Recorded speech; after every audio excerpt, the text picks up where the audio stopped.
On Christmas Eve, a single father named Nathan Hayes came across a 7-year-old girl rummaging through trash. What he learned about her situation left him utterly shocked. He had expected the night to be just another quiet, lonely shift. When he spotted a small figure digging through garbage behind his apartment building, Nathan made a decision that would forever alter 2 lives. What began as a simple act of kindness unveiled a heartbreaking reality no child should ever endure, setting in motion a transformation neither of them could have foreseen. Before we continue, let us know where in the world you're watching from. We love seeing how far our stories reach. The biting December wind sliced through the night air. Nathan Hayes tightened his coat as he exited his apartment, keys jingling. It was Christmas Eve, 11:47 p.m. Just another lonely shift at the security company, where silence was his only constant. But as Nathan headed toward his car, something made him pause. A small shape near the dumpster, moving slowly, deliberately. Nathan squinted into the gloom, his breath fogging in the frigid air. At first, he thought it was a stray animal, but as his eyes adjusted, his heart nearly seized. It was a child, a little girl no older than 7, methodically sifting through the refuse. Her thin fingers, red and trembling from the cold, picked through empty food containers and crumpled papers with the practiced efficiency of someone tragically familiar with the task. Nathan's feet moved before his mind could fully process the scene. "Hey there," he called softly, careful not to startle her. The girl's head snapped up, her wide brown eyes filled with raw terror. She clutched a partially eaten sandwich to her chest, poised to flee. "It's okay," Nathan reassured her, slowly raising an open hand. "I'm not going to hurt you." The girl remained motionless, her gaze fixated on his face with a weariness that belied her tender age. She wore a tattered, purple jacket, far too large for her tiny frame, and her dark hair hung in tangled strands around pale, hollow cheeks. "What's your name, sweetheart?" Nathan asked gently. After an agonizing moment, she whispered, "Melody." "Melody," Nathan repeated, taking a careful step closer. "That's a beautiful name." "I'm Nathan." He knelt to her level, his heart aching at the sight of this tiny girl, alone on a freezing night. "Are you looking for something specific?" Melody's grip on the sandwich tightened. "Food," she admitted, her voice barely audible above the wind's howl. The word struck Nathan like a physical blow. No child should be rummaging for food in a dumpster. Not on Christmas Eve. Not ever. "Where are your parents, Melody?" The question seemed to drain any remaining color from her cheeks, her bottom lip quivering as she stared at the ground. I don't have any," she said, her voice cracking. Nathan felt a painful twist in his chest, a sensation he hadn't experienced in years, buried so deeply he thought it was gone forever, the fierce, protective instinct of a father. 3 years prior, Nathan Hayes was a different man. He had a wife, Sarah, whose eyes sparkled when she laughed, and whose hands could transform their small apartment into a warm home with just a few touches. They had meticulously planned their future, painting a nursery a soft yellow, opting for a surprise. Every night, Sarah would guide Nathan's hand to her growing belly, and they would talk about names, about dreams, about the family they were building. But life had other plans. Sarah went into labor on a rainy Thursday morning in March. Nathan drove to the hospital with trembling hands and heart brimming with joy, eager to meet their son. He paced the waiting room, calling family, texting friends, his world expanding with endless possibilities. Then, the doctor emerged, unable to meet his gaze. Complications. Unexpected. Rare. In the span of an hour, Nathan lost everything that mattered. Sarah, their unborn son, David, his entire future. The man who entered that hospital ready to become a father left as someone entirely new, broken, empty, and utterly alone. For 3 years, Nathan had existed like a ghost. He moved to a smaller apartment, took a job requiring minimal human interaction, and constructed walls around his heart so formidable nothing could penetrate them. He'd convinced himself he was fine, that this isolated existence was enough. Until now. What do you mean you don't have any? Nathan asked Melody, his voice softer than it had been in years. Melody's eyes welled with tears she fought desperately to hold back. I was living with my Grandma Ruth. She was all I had after my mama left, when I was a baby. Nathan waited, sensing there was more. Ruth got sick 3 weeks ago, Melody continued, her words tumbling out faster now, as if speaking them quickly might lessen the pain. She had this cough that wouldn't go away, and she was so tired all the time. We didn't have money for the doctor, so she just kept taking medicine from the store. The little girl wiped her nose with the back of her sleeve. One morning, I tried to wake her up for breakfast, but she wouldn't open her eyes. I shook her and called her name, but she wouldn't wake up. Nathan's throat constricted. He knew that feeling. The desperate shaking, the denial, the moment when brutal reality crashes down and changes everything. The people in uniforms came and took her away, Melody whispered. They said I had to go live with new families. But her voice broke completely now, the tears she'd been fighting finally spilling over. But none of them wanted me to stay. They kept moving me around. And the last people, they don't care about me. So I walked here. I thought maybe if I came back to our old neighborhood, Ruth might come home too. Tears burned behind Nathan's own eyes. This child had been shunted through the system like mere paperwork.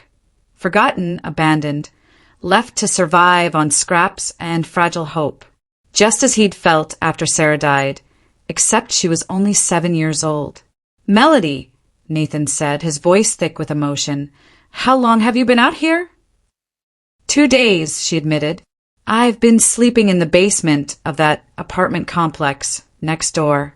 There's a broken window I can fit through. 2 days. A 7-year-old child surviving alone for 2 days in December's harsh weather.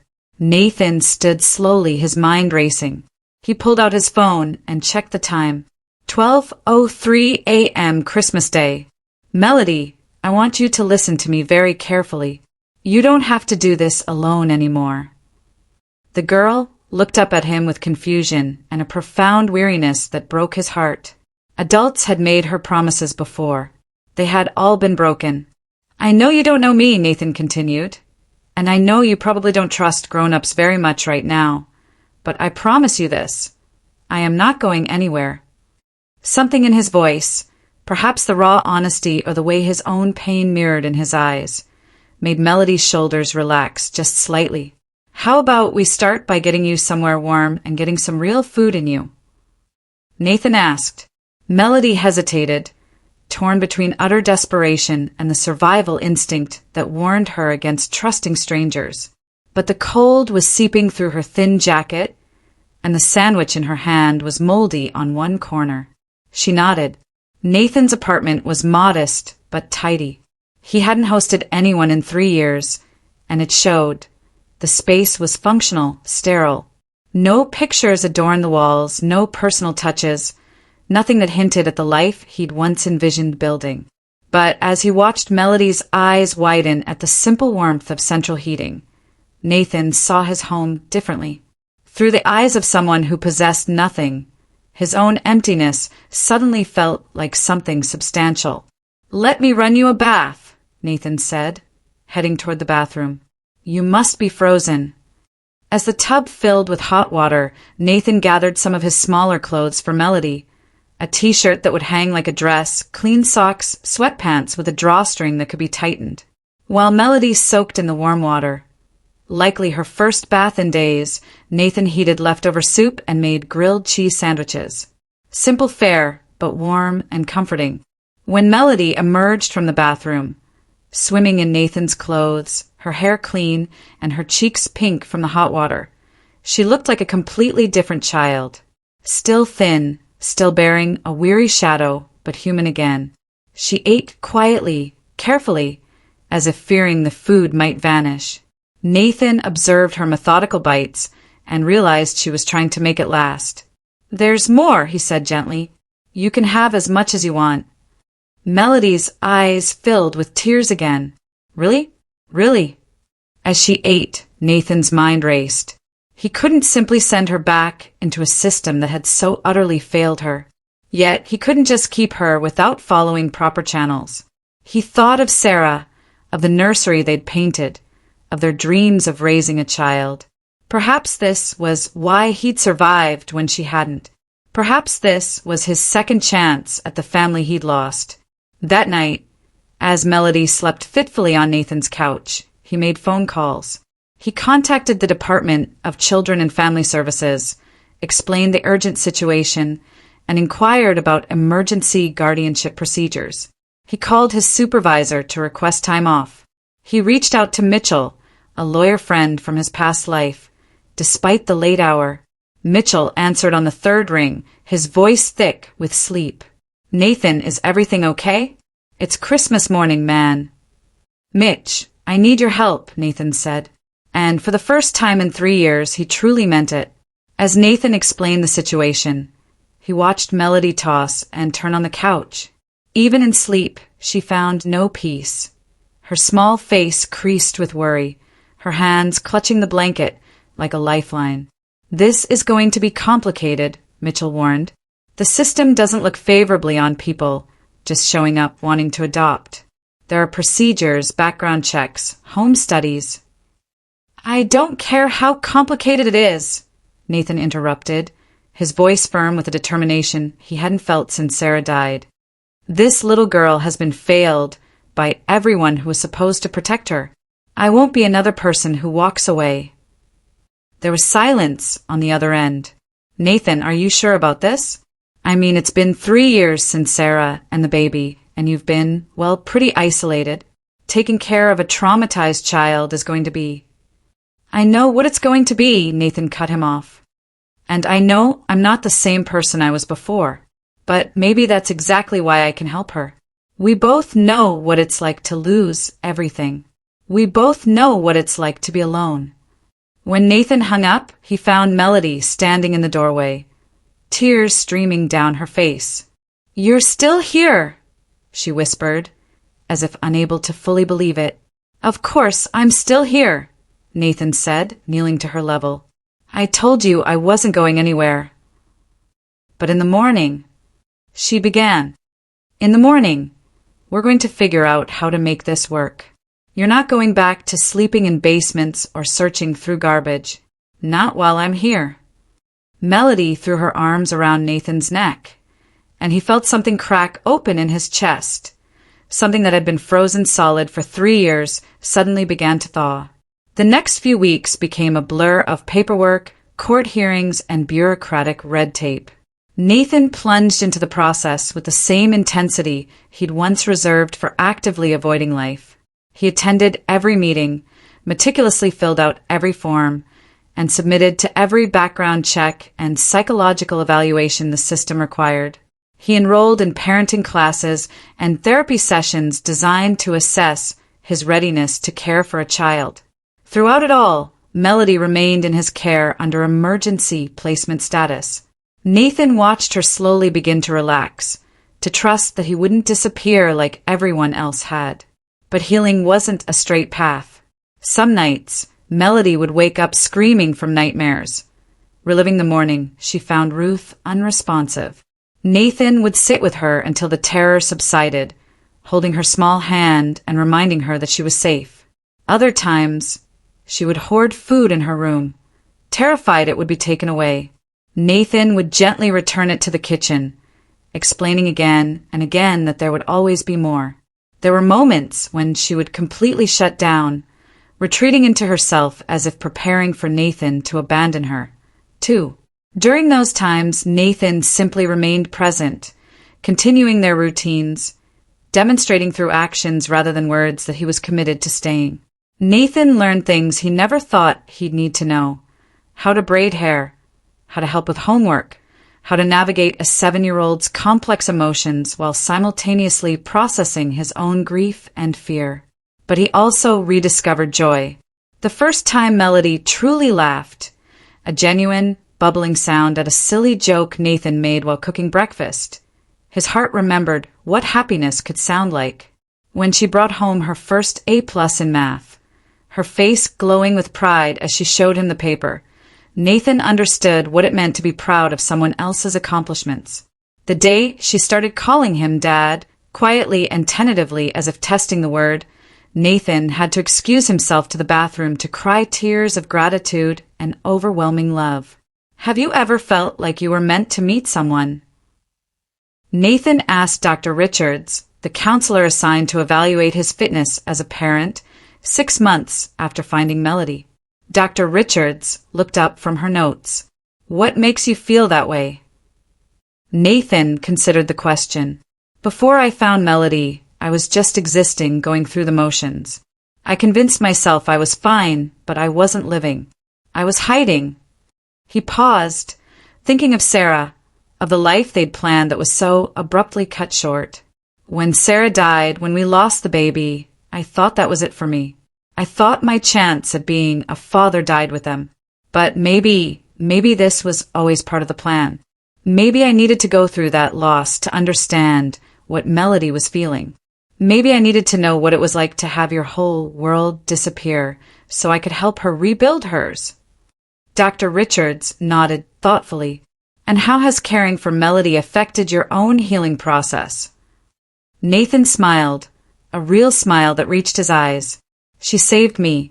I thought I was rescuing her that night, but she was rescuing me, too. She gave me a reason to live again, a purpose.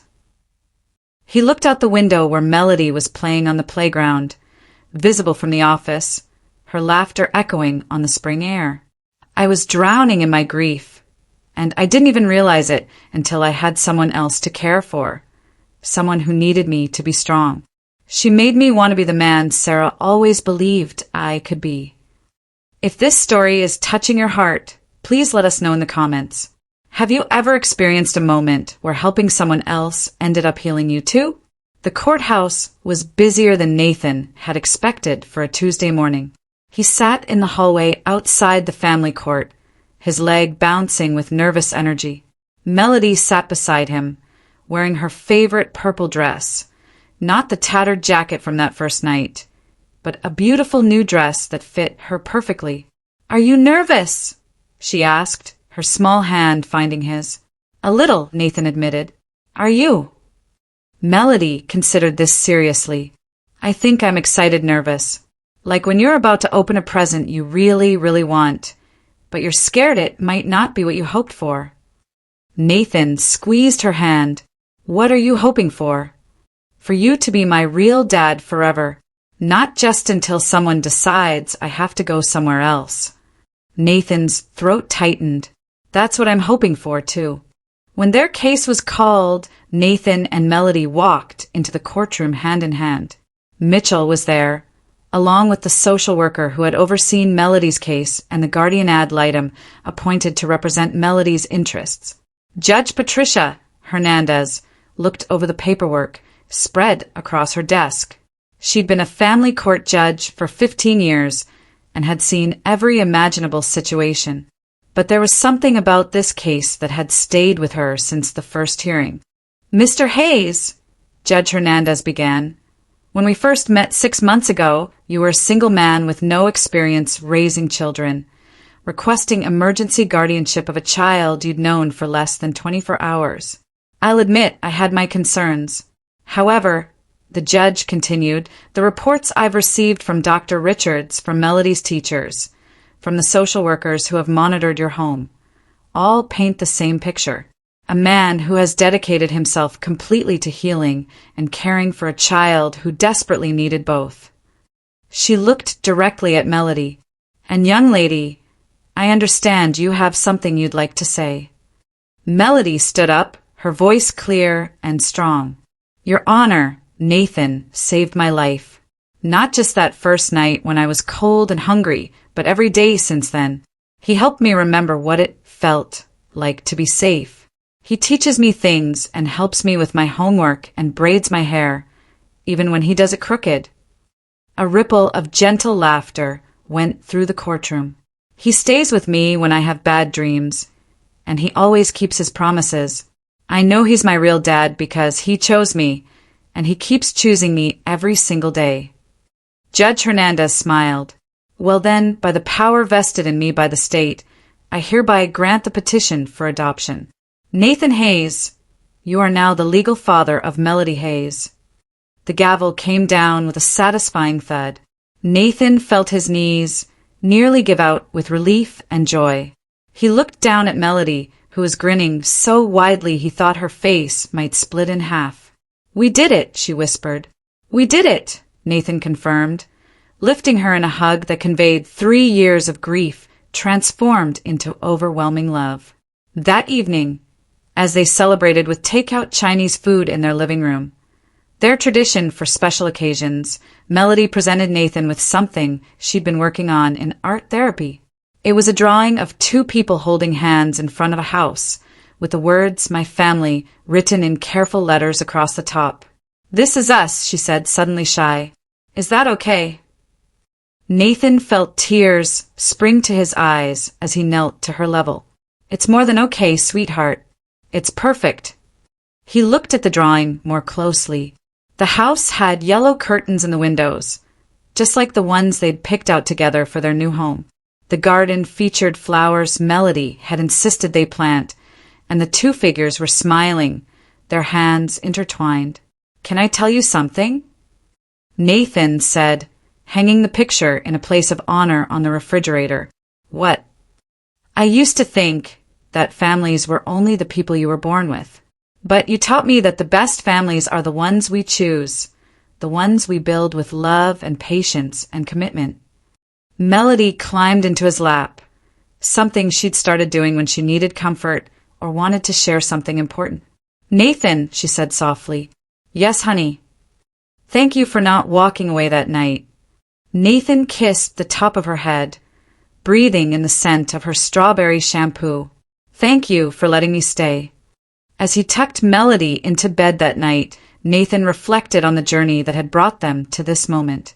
The scared, hungry child who had been searching through garbage for survival had become the light of his life, and the broken man who had been hiding from the world had found his purpose in loving and protecting her. Sometimes healing arrives in the most unexpected forms. Sometimes the family we need isn't the one we planned, but the one that chooses us when we need it most. Stories like this remind us that family isn't solely about blood. It's about love, choice, and commitment. If you believe in the power of compassion to change lives, please consider subscribing to hear more stories that matter.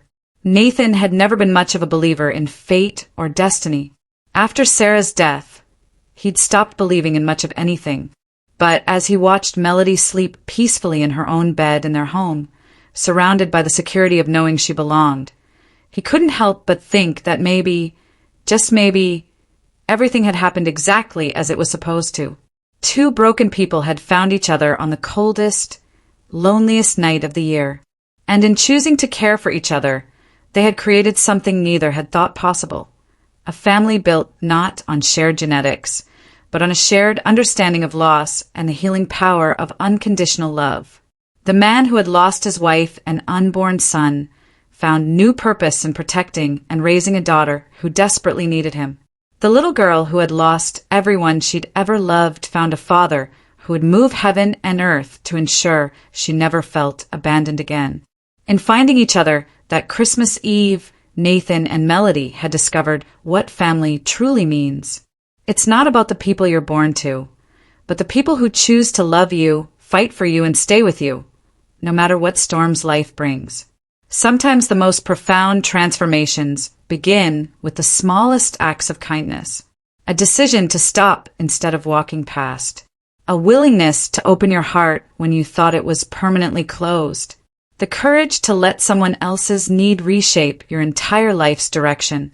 And sometimes when you think you're saving someone else, you discover that they were actually saving you. Nathan Hayes stepped out of his apartment that Christmas Eve, expecting another lonely night of work. Instead, he found his daughter, his purpose, his second chance at the love he thought he'd lost forever. And Melody found her father.